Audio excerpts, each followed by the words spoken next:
വെഞ്ഞാറമൂട് കൊലക്കേസ് പ്രതി അഫാനുമായുള്ള തെളിവെടുപ്പാണ് ഈ മണിക്കൂറിൽ നടക്കുന്ന ഏറ്റവും പ്രധാനപ്പെട്ട വാർത്ത. കൊലയ്ക്ക് ശേഷം വലിച്ചെറിഞ്ഞ ലത്തീഫിന്റെ കാറിന്റെ താക്കോലും ഫോണും കണ്ടെത്തിയിട്ടുണ്ട്. വിവരങ്ങളുമായി റിനു ശ്രീധർ അന്വേഷണ സംഘത്തോടൊപ്പം പ്രേക്ഷകരിലേക്ക് ചേരും.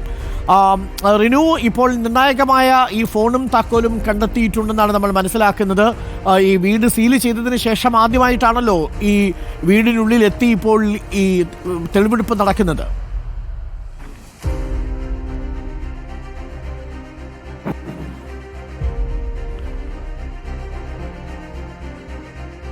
റിനു, കേൾക്കാമെങ്കിൽ ഇപ്പോൾ അഫാനുമായിട്ടുള്ള തെളിവെടുപ്പ് ആദ്യഘട്ടത്തിൽ പൂർത്തിയായോ? ഈ മൊബൈൽ ഫോണും താക്കോലും ഇപ്പോൾ കിട്ടിയിട്ടുണ്ടെന്നാണ് മനസ്സിലാക്കുന്നത്.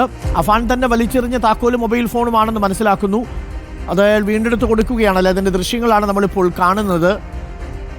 ചുള്ളാളത്തുള്ള വീട്ടിലെ തെളിവെടുപ്പാണ് നടക്കുന്നത്. ഈ കൊലപാതകം നടത്തിയതിന് ശേഷം അഫാൻ മൊബൈൽ ഫോൺ പുറത്തെറിയുകയായിരുന്നു. ധാരാളം ആളുകൾ അവിടെ കൂടി നിൽപ്പുണ്ട് അല്ലേ?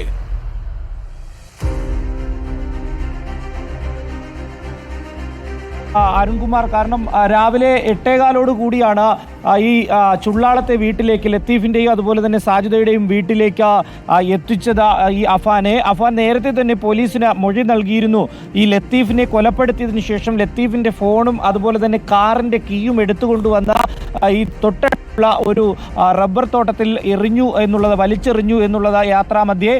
തുടർന്ന് പോലീസിന് ഇത് ആദ്യഘട്ടത്തിൽ ഒരു പരിശോധന നടത്തിയെങ്കിലും കണ്ടെത്തുവാൻ വേണ്ടി കഴിഞ്ഞിരുന്നില്ല. ഇന്നിപ്പോൾ നാട്ടുകാരുടെയും ഒപ്പം ഈ ബോംബ് സ്ക്വാഡിൻ്റെ, അതായത് ഡിറ്റക്ടർ ഉപയോഗിച്ച് ഒരു പരിശോധന കൂടി നടത്താം എന്നുള്ളതിൻ്റെ അടിസ്ഥാനത്തിലാണ് ഇവിടേക്ക് എത്തിയത്. ഈ വീട്ടിലെത്തിച്ച് വിശദമായിട്ടുള്ള തെളിവെടുപ്പ് പൂർത്തിയാക്കിയതിന് ശേഷം രണ്ടാമത് ഈ റബ്ബർ തോട്ടത്തിലേക്ക് എത്തുന്നൊരു സാഹചര്യം ഉണ്ടായി. അവിടെ എത്തി പോലീസ് വിശദമായ അന്വേഷണം നടത്തിയെങ്കിലും കണ്ടെത്തിയിരുന്നില്ല. തൊട്ട് സമീപത്ത് നിന്നിരുന്ന നാട്ടുകാരാണ് ഈ താക്കോലും അതുപോലെ തന്നെ ഈ മൊബൈൽ ഫോണും കണ്ടെത്തി നൽകുന്നത്.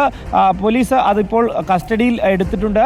അതിനുശേഷം അഫാനുമായി ഇപ്പോൾ ഈ പേരുമലയിലുള്ള ഈ അഫാന്റെ സ്വന്തം വീട്ടിലേക്ക് ഇപ്പോൾ അന്വേഷണ സംഘം പോവുകയാണ് എന്നുള്ളതാണ് നമ്മൾ മനസ്സിലാക്കുന്നത്. അവിടെയും അതുപോലെ തന്നെ ആദ്യഘട്ടത്തിൽ പാങ്ങോട് പോലീസ് അവിടെ തെളിവ് ശേഖരിച്ചിരുന്നെങ്കിലും ഈ അന്വേഷണത്തിന്റെ ഭാഗമായി, അതായത് കിളിമാനൂർ പോലീസിന്റെ അന്വേഷണ പരിധിയിലും ആ വീടുള്ളതിനാൽ അവിടെയും എത്തിച്ച തെളിവ് ശേഖരിക്കുമെന്നുള്ള വിവരമാണ് ലഭിക്കുന്നത്. ഒപ്പം ഈ ചുറ്റിക വാങ്ങിയ കടയിലും അടക്കം ഈ അഫാനെ എത്തിക്കും എന്നുള്ളതാണ്. എന്തായാലും രാവിലെ 7:30 കൂടിയാണ് ഈ കിളിമാനൂർ പോലീസ് തെളിവെടുപ്പ് നടപടികൾ ആരംഭിച്ചത്. പുല്ലമ്പാറ വില്ലേജ് ഓഫീസറുടെ നേതൃത്വത്തിലാണ്, അദ്ദേഹത്തിൻ്റെ സാക്ഷിത്വത്തിലാണ് ഈ ഒരു തെളിവെടുപ്പ് ഇപ്പോൾ പുരോഗമിക്കുന്നത്. 8:30 കൂടിയാണ്, ഈ 8:15 കൂടിയാണ് ലത്തീഫിന്റെ വീട്ടിലെത്തിച്ച ഈ തെളിവെടുപ്പ് നടപടികൾ പൂർത്തിയാക്കിയത്. അരുൺകുമാർ, വലിയ ഭാവഭേദമൊന്നും മുഖത്ത് കണ്ടില്ല അല്ലേ റിനു?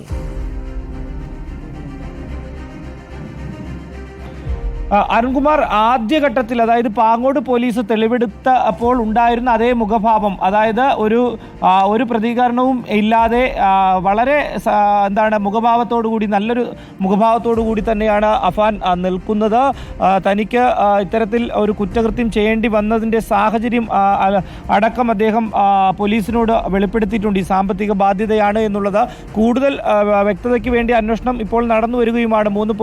2 പോലീസ് സ്റ്റേഷൻ പരിധിയിൽ 3 SHOമാരുടെയും 1 DYSPയുടെയും നേതൃത്വത്തിൽ അന്വേഷണം പുരോഗമിക്കുകയും ചെയ്യുകയാണ്. റൂറൽ SPയുടെ നേതൃത്വത്തിലാണ്, അല്ലെങ്കിൽ മേൽനോട്ടത്തിലാണ് ഈ അന്വേഷണം മുന്നോട്ട് കൊണ്ടുപോകുന്നതും. ഇതിനിടയിൽ ആദ്യഘട്ടത്തിൽ കസ്റ്റഡിയിൽ നൽകി. ഇതിപ്പോൾ രണ്ടാം ഘട്ട തെളിവെടുപ്പാണ് ഇപ്പോൾ പുരോഗമിക്കുന്നത്. ഒരു രീതിയിലുള്ള ഭാവവ്യത്യാസവും അഫാന്റെ ഭാഗത്ത് നിന്ന് ഇല്ല. അന്വേഷണത്തോട് പൂർണ്ണമായി സഹകരിക്കുന്നുണ്ട്. ചോദിക്കുന്ന ചോദ്യങ്ങൾക്കെല്ലാം കൃത്യമായി മറുപടി നൽകുകയും ചെയ്യുന്നുണ്ട്. പക്ഷേ ആ മറുപടിയിൽ മാത്രം അന്വേഷണ സംഘം വിശ്വസിക്കുന്നില്ല എന്നുള്ളതാണ്. കൂടുതൽ ശാസ്ത്രീയ പരിശോധനകൾ അടക്കം നടത്തുന്നുണ്ട്. ആദ്യഘട്ടത്തിൽ ലഹരിയുടെയൊക്കെ സാന്നിധ്യമുണ്ട് എന്ന് പരാമർശം ഉയർന്നിരുന്നെങ്കിലും ശാസ്ത്രീയ പരിശോധനയിൽ അതില്ല എന്ന് തെളിഞ്ഞിരുന്നു. പക്ഷേ മദ്യപിച്ചിരുന്നു എന്നുള്ളത് അന്വേഷണ സംഘം കണ്ടെത്തുകയും ചെയ്തിരുന്നു. എന്തായാലും ഇപ്പോൾ ആദ്യഘട്ട നടപടികൾ പൂർത്തിയായി. ഇപ്പോൾ രണ്ടാം ഘട്ട തെളിവെടുപ്പും പുരോഗമിക്കുകയാണ്. ഇനി ശേഷമായിരിക്കും ഈ മൂന്നാം ഘട്ടം തെളിവെടുപ്പ്, അതായത് വെഞ്ഞാറമൂട് പോലീസ് രജിസ്റ്റർ ചെയ്ത കേസിൽ തെളിവെടുപ്പ് നടക്കുക. അരുൺ, റിനു ശ്രീധറാണ് വിവരങ്ങൾ നൽകിയത്. അന്വേഷണ സംഘത്തോടൊപ്പം തെളിവെടുക്കുന്ന സ്ഥലത്ത് റിനു ശ്രീധറും നമ്മുടെ വാർത്താ സംഘവും ഉണ്ട്. അഫാനെ ഇനി കൊണ്ടുപോകുന്നത് പേരുമൂട്ടിലെ വീട്ടിലേക്കായിരിക്കും. ചുള്ളാളത്തെ വീട്ടിലാണ് ഇപ്പോൾ തെളിവെടുപ്പ് നടന്നത്. മൊബൈൽ ഫോൺ കണ്ടെത്തിയിരിക്കുന്നു, ഒപ്പം ലത്തീഫിന്റെ താക്കോലും കണ്ടെത്തിയിരിക്കുന്നു എന്നാണ് റിനു ശ്രീധർ റിപ്പോർട്ട് ചെയ്യുന്നത്.